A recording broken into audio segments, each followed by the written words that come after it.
Seule l'expérience vivante apporte les fruits précieux de la vie, ceux qui élargissent véritablement le cœur et l'esprit.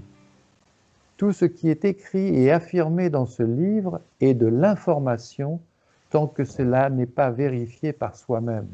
Tout ça, c'est de l'information, voyez, une information spirituelle, on va dire. Mais c'est une information. Ce n'est pas votre lumière qui est mise en œuvre. Ce n'est pas vos regards que vous allez porter dans votre vie de tous les jours. Ça va vous aider, et ça aide vraiment, parce que ces informations vous montrent des coins et des recoins de votre être que vous n'auriez pas l'idée d'aller voir. Si quelqu'un ne vous disait pas de l'extérieur, allez voir dans ce coin-là, allez voir dans ce coin-là, est-ce que les choses ne sont pas plutôt comme ceci ou comme cela? Si quelqu'un de l'extérieur ne vous dit pas ce genre de choses, vous continuez dans vos circuits et puis vous êtes robotisé. Voilà, vous allez vivre comme ça jusqu'à la fin. Vérifier en soi, voir par soi-même, est un processus intérieur. Vérifier, c'est porter un regard, c'est porter une attention. C'est un acte méditatif au cours duquel la conscience, une lumière et une énergie sont mises en œuvre. C'est en voyant par vous-même que vous saurez ensuite si vous êtes en accord ou pas avec l'auteur. Quelqu'un peut affirmer des choses de l'extérieur. Allez voir par vous-même. Et après, vous direz, ah ben tiens, oui, c'est, ben voilà, je le vois. Ou alors non, je ne suis pas en accord avec lui. Il me dit telle chose, il me dit telle chose, mais moi je ne vois pas. C'est pas une question d'être en accord, c'est une question de voir. C'est seulement après vérification que l'information prend toute sa valeur en termes d'aide apportée. C'est parce que vous allez vérifier ce qui est dit, vous allez voir par vous-même que ce qui vous aura été dit de l'extérieur est une aide véritable. Mais si vous n'allez pas vérifier ce qu'on vous dit de l'extérieur, là c'est l'abîme. Même si c'est juste, et je dirais même, c'est pire si c'est juste. Parce qu'on a quelque part, dans le fond, une vague perception que c'est juste. Mais ça vous bloque vraiment. Il ne faut pas de réponse, il ne faut pas d'explication. Quand vous regardez une chose, je n'ai rien à faire du livre, moi. Si je suis face à quelque chose que je regarde en... question. Pardon? Il ne faut pas de question, alors? Si, la question, oui. Mais pas la réponse. Il ne s'agit pas de trouver une réponse à une question. La question est bonne.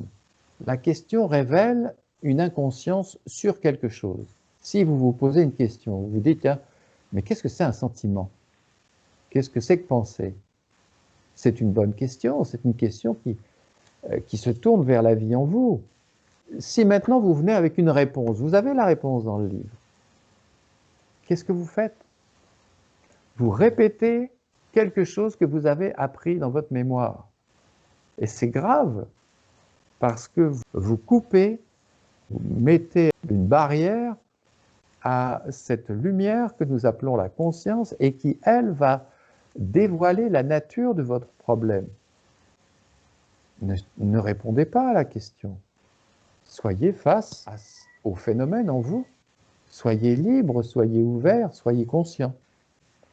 Mais si vous venez avec une réponse, c'est fini. Et vous avez la sensation que je sais. Vous voyez, j'ai la réponse. Je sais. Ben non, c'est pas bon. Oui, c'est embêtant parce que ça remet des choses encore en question, tout ça. On pense que quand on a une réponse, on sait. Et quand on sait, il y a quelque chose qui nous rassure et qui nous dit « Ah, c'est bon, je sais ». Parce que c'est aussi, enfin, dans notre esprit, le rôle du livre aussi de nous apporter des réponses. C'est parce qu'on va prendre un livre pour répondre à nos questions. Sinon, pourquoi on prend un livre? À quoi il sert? Nos questions, on se les pose, mais si le livre on cherche des réponses dans les livres. Oui, on cherche des réponses dans les livres. Mais Il y a pas en nous. pas en nous, exactement. Il y a un dicton qui dit, le guide vous montre quelque chose, vous montre une voie, mais les pas pour gravir la montagne, c'est vous qui devez les faire, c'est pas le guide. Quelqu'un de l'extérieur peut vous montrer quelque chose, mais ce que vous devez accomplir, vous, en termes de conscience, en termes de regard, c'est vous qui devez le faire, c'est pas le guide. Le guide indique des choses, mais c'est à vous d'ouvrir votre conscience et de porter les regards. Mais d'ailleurs, à un moment donné, je ne sais pas comment dire ça, mais on a tous des réponses, on est tous passés par là. On a retenu des réponses du livre ou des évangiles, enfin peu importe, quand on est intéressé par le domaine spirituel.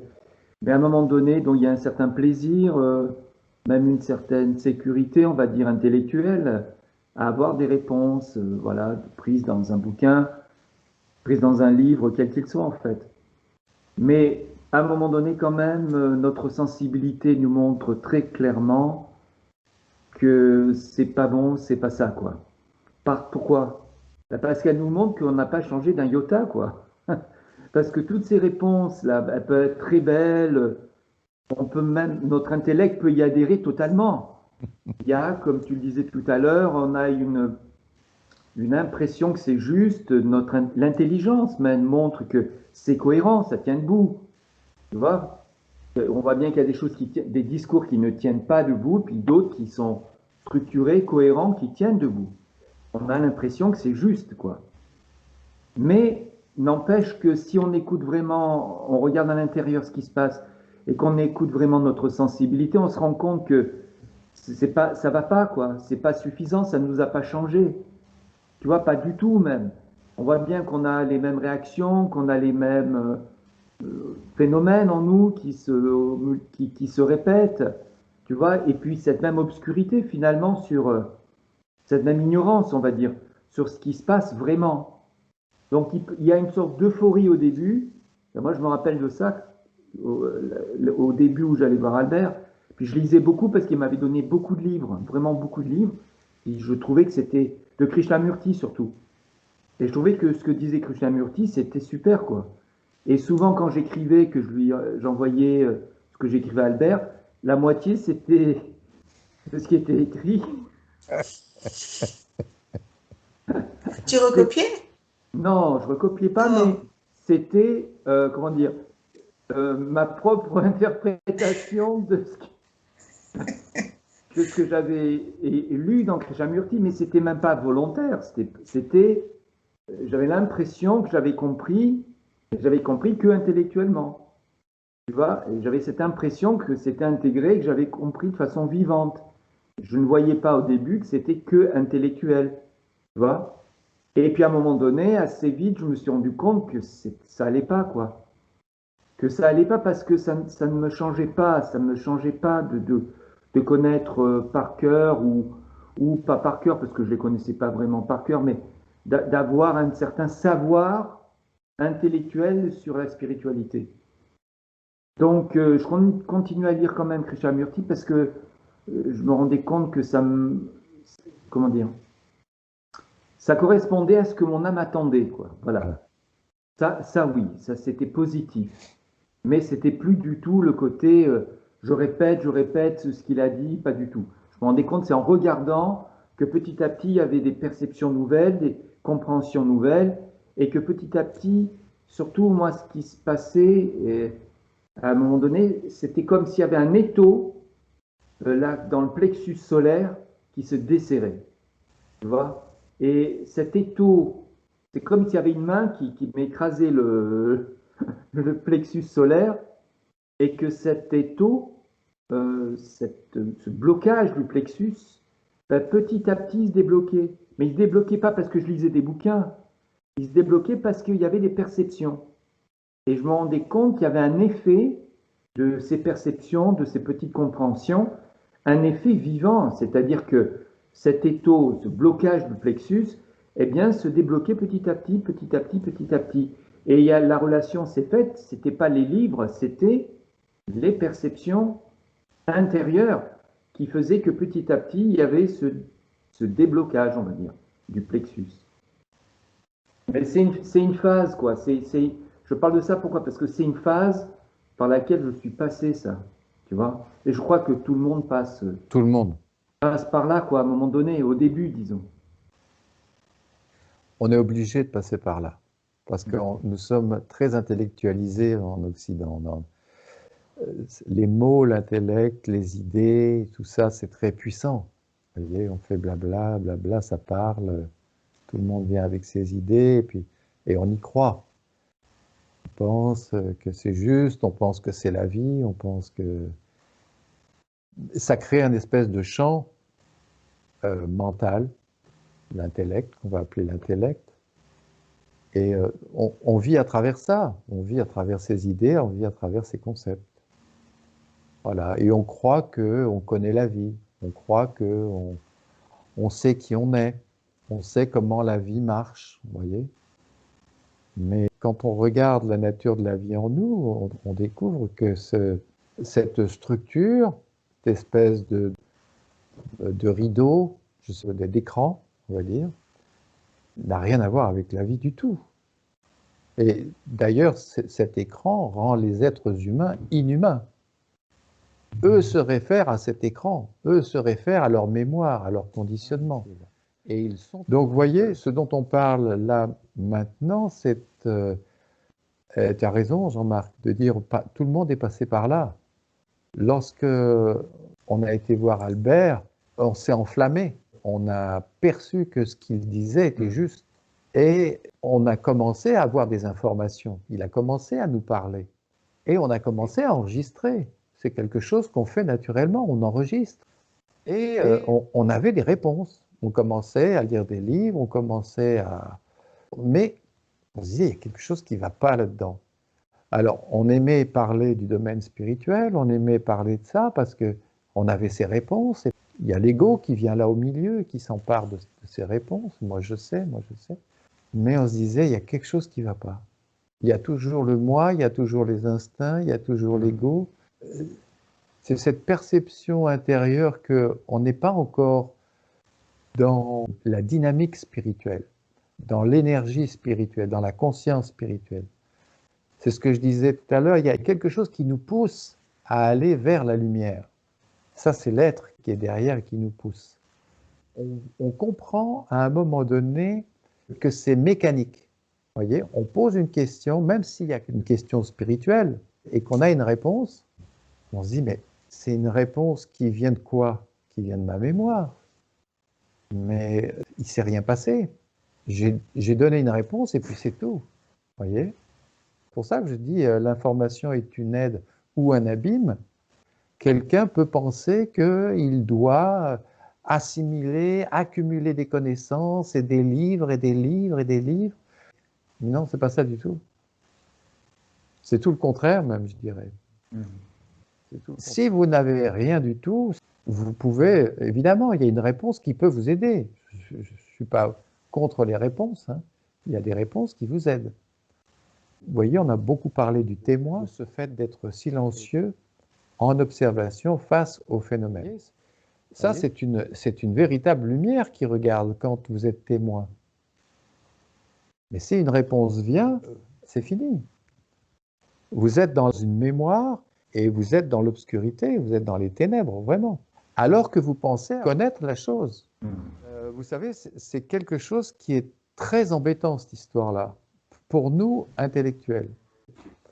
Ce que vous lisez, ça va vous aider, oui, parce que ça va vous demander à regarder dans des coins où vous n'auriez pas l'idée d'aller voir. Si on ne vous donne pas une direction de l'extérieur, par vous-même, vous n'irez pas voir. Vous serez dans vos mécanismes de pensée, de conditionnement, et la vie c'est comme ça, c'est comme ça, c'est comme ça. C'est pour ça que les discussions, c'est bien aussi. Oh là là, oui. Ah oui. Surtout. Ah oui. Parce que c'est du vivant, enfin, c'est pas quelque chose écrit, c'est vivant quand on parle sur l'instant. Oui, parce qu'un livre, c'est des mots figés sur une page blanche. Vous voyez, quand on discute, on peut revenir sur une chose et on peut montrer d'autres aspects. On peut dire une phrase, mais dire attention, il y a ceci, il y a cela, il y a tout un tas de choses autour.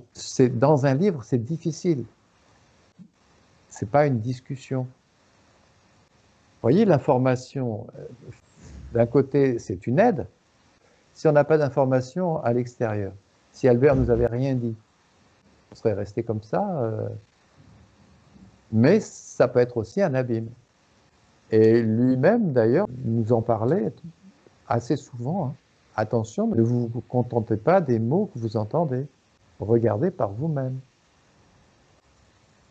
Et c'est quelque chose de simple, de regarder par soi-même, mais qui n'apporte pas de sensation particulière. C'est juste être témoin d'un phénomène, vous voyez. Vous avez peur, vous vivez un sentiment, portez une attention dessus, et c'est tout. Vous vivez une émotion, par exemple. Ah, mais cette émotion est liée à une image.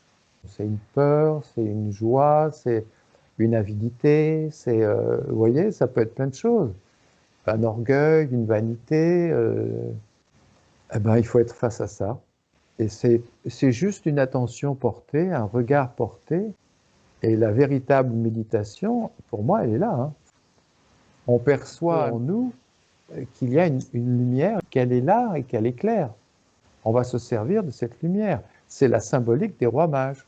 C'est les trois aspects, vous voyez, il y a les trois couleurs, jaune, bleu et rouge. Jaune, l'esprit, bleu, la sensibilité, rouge, la puissance. Vous voyez, c'est allégorique tout ça, c'est une symbolique. Hein. Ces trois aspects perçoivent qu'il y a une lumière à l'intérieur. Voilà. C'est l'étoile du nord, l'étoile du berger, pardon. Ils perçoivent qu'il y a cette lumière et ils se servent de cette lumière. C'est cette lumière qui vont les conduire à l'étable où Jésus va naître. C'est la naissance de l'être spirituel. C'est la naissance du Fils de l'homme. Voilà. Et on en revient à la phrase du Christ. Un jour, le Fils de l'homme s'assoira à la droite de Dieu. Voilà. C'est un peu... C'est vrai qu'avec un petit développement, c'est un peu plus clair. Ça va mieux. Hein. Ça va mieux. Le cri spontané de Pascal. Oui, franchement, c'est très profond. Tout ce qui est dit dans les évangiles, c'est d'une profondeur, ça, on n'a pas idée. Mais si on fait un chemin à l'intérieur de soi, on va comprendre. Ben oui, mais si on ne le fait pas. Eh bien, ça reste des mots sur un livre, ça reste une belle histoire, ça reste quelque chose qui crée un genre de sentiment de divin. On dit c'est le divin, c'est Jésus. Celui ou celle qui va faire le chemin va comprendre la profondeur, va mesurer la profondeur des paroles du Christ. C'est quelque chose qui est très profond. Jésus, lui, il venait avec ses petites histoires. Mais pour comprendre ça, je ne sais pas comment ils ont fait à l'époque, mais on ne peut pas mesurer la profondeur de ces paroles si on ne va pas voir en soi. Voyez, ça a été un petit peu le sujet du jour, on va dire. Attention aux mots, attention aux réponses. Parce qu'une réponse, ce n'est pas une méditation, ce n'est pas porter un regard. Voyez, absolument, je n'ai pas pensé du tout à faire cette discussion-là sur ce sujet. Mais c'est vraiment très bien qu'on en parle. C'est en nous. L'autorité, c'est les forces, c'est les réactions mécaniques, c'est les concepts, c'est le mental conditionné. C'est ça l'autorité. Oui, mais ça peut être une autorité spirituelle, c'est-à-dire quelque chose... Ça peut aussi, ouais. Le regard peut te dire à un moment donné ce que tu dois faire et tu peux ne pas y répondre. Il y a une autorité, qu'est-ce que je vais faire? Il y a ce que me dit mon conditionnement, mais j'ai maintenant un autre point de vue, un autre regard qui me dit que ça serait peut-être mieux si les choses étaient comme ça. À qui je vais répondre? À une lumière qui me montre des choses clairement, qui me montre des conséquences, par exemple, ou des perceptions intérieures. Par exemple, si j'ai des instincts à l'intérieur de moi, et puis si je fais telle chose, voilà ce qui peut arriver, voilà ce que ça peut faire, voilà ce que... Voilà. Est-ce que je vais répondre à cette autorité-là ou est-ce que je vais répondre à une autorité plutôt instinctive? Je veux jouir de telle chose, je veux faire telle chose, je veux... Finalement, c'est d'abord la profondeur de la vue qu'on peut avoir, mais c'est aussi la souffrance, quoi. Parce que la souffrance qu'on a pu avoir liée au conditionnement, c'est aussi une expérience. Quand on obéit au conditionnement social, parce qu'on est pris dedans, parce que c'est ce qu'on nous a transmis, qu'on le veuille ou pas. Donc on reproduit des schémas, c'est presque tout le monde ça, qui nous sont transmis de l'extérieur, en y croyant complètement, un peu ou pas du tout finalement, mais on le fait quand même. Mais la douleur, la souffrance va nous apprendre justement à regarder, à remettre en question le conditionnement. Donc ça dépend où on en est, quoi, de l'évolution de chacun. Oui. Ça peut être la force électromagnétique, on va dire, des instincts ou du mental qui va avoir le dessus. C'est vraiment comme les vases communicants, tu vois. C'est un petit peu ce qui est pris à l'obscurité, c'est la lumière qui va en bénéficier. Mais si l'obscurité, ce qui est dans l'obscurité est encore puissant, on ne sait pas trop ce qui va se passer en fait. On peut être repris par des instincts. Ça dépend aussi de... Moi, je le vois pour moi, je parle de moi là, du vital par exemple. Tu vois. Au début de cette conversation, on parlait un petit peu du rayonnement. On peut être influencé par le rayonnement fortement ou pas du tout en fait. Et je vois que par exemple la semaine dernière, cette semaine quoi, en fin de semaine, il y avait beaucoup de fatigue et je suis ressorti de là-bas avec imprégné du rayonnement de l'école quoi, tu vois. Alors il y a beaucoup de fatigue, de frustration et puis de saturation, les profs n'en peuvent plus. Et je suis ressorti de là-bas avec ça, tu vois. J'ai été complètement imprégné. Mais je me rends compte que ça s'est fait parce que le vital chez moi était très très bas. Il y avait beaucoup de fatigue physique et un vital très bas. Et c'est pour ça que ça a pu se faire, c'est une évidence. Mais ce qui est rigolo, euh, c'est qu'hier on a joué au tennis, ce qui n'était pas prévu. Tu vois, tu m'as appelé, tu m'as dit tiens, est-ce que tu peux jouer? J'ai dit je joue avec Laurence. Et donc, on s'est retrouvés tous les trois là-bas à jouer au tennis. Et puis, je me suis rendu compte à un moment donné que cette imprégnation, comment dire, cette entité mentale qui était là et qui avait été, comment dire, qui avait été transmise au travail de l'extérieur, mais c'était une entité mentale parce que je me voyais penser à ça, tu vois. Et bien, petit à petit, elle s'est dissoute, mais ça je l'ai vécu, quoi, vraiment. Elle s'est dissoute, elle a fondu comme neige au soleil.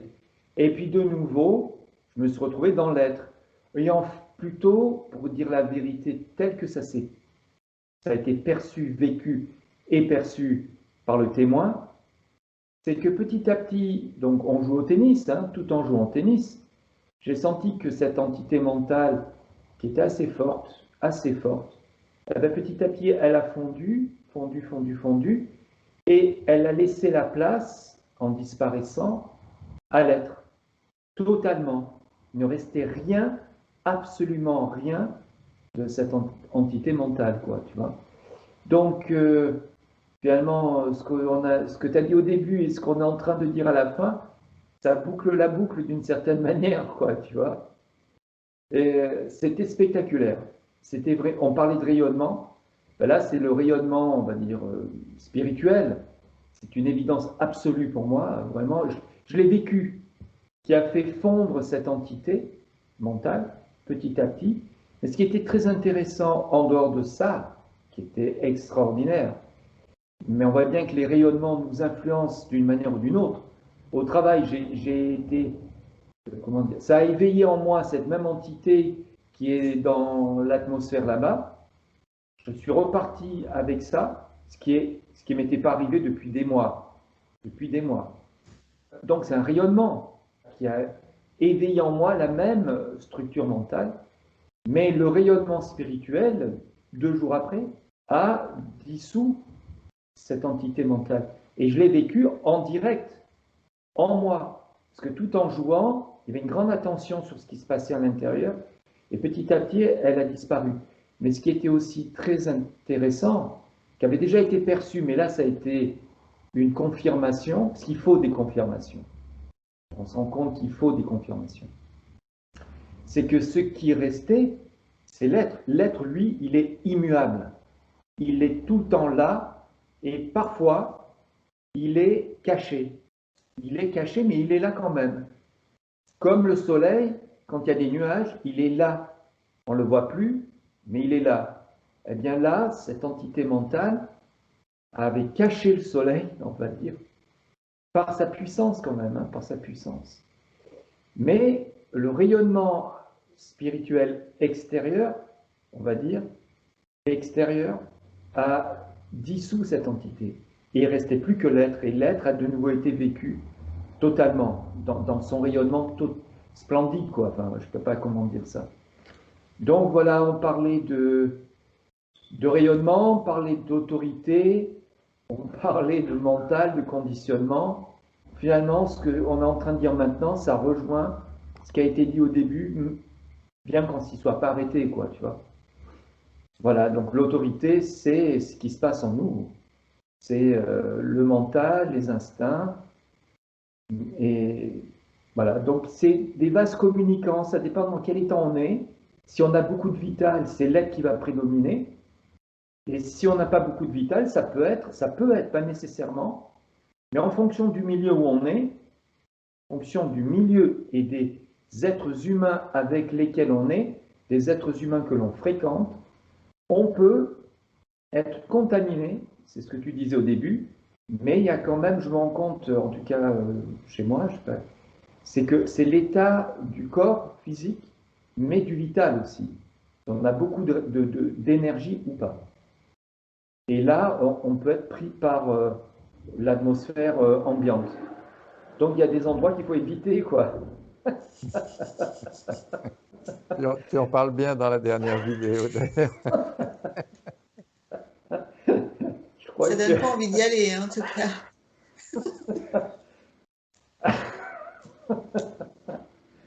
Les gens sont sympas, tu sais, ils sont comme nous. Mais ils sont aussi la proie, comment dire, les victimes d'un conditionnement et d'une ambiance générale. Parce que tout rayonne, quoi. Et le conditionnement social, il rayonne aussi. Oui, en parlant d'ambiance, on parle d'égrégore. C'est-à-dire, si vous avez un lieu, comme une école par exemple, et puis des lieux saints ou des choses comme ça, si il y a une ambiance particulière, des gens qui pensent d'une certaine façon, s'il y a une mentalité très puissante ancrée dans ce lieu, il y a un champ d'énergie qui englobe ce lieu, qui fait partie du lieu. Mais un égrégore, c'est un champ d'énergie électromagnétique qui est lié aux individus qui fréquentent ce lieu et qui alimente le champ d'énergie, voyez. Mais cet égrégore est habité par un être aussi. Il y a de véritables esprits qui se conçoivent à partir de champs d'énergie. On conçoit des êtres. Vous voyez, on parlait du Fils de l'homme tout à l'heure. On conçoit un être spirituel. Et on aura l'occasion d'en reparler, parce que c'est quelque chose qui est intéressant. Vous voyez, aujourd'hui, c'était un peu spontané, c'était un petit peu comme ça, mais c'est bien d'aborder, de regarder tout ça. Oui, bien sûr. Ouais. C'est important. Oui, c'est important. Je vous souhaite une bonne semaine. Merci à tous les deux. Ouais. Merci, Jean-Marc. À très bientôt. Bonne semaine. Bonne semaine à tous. À bientôt.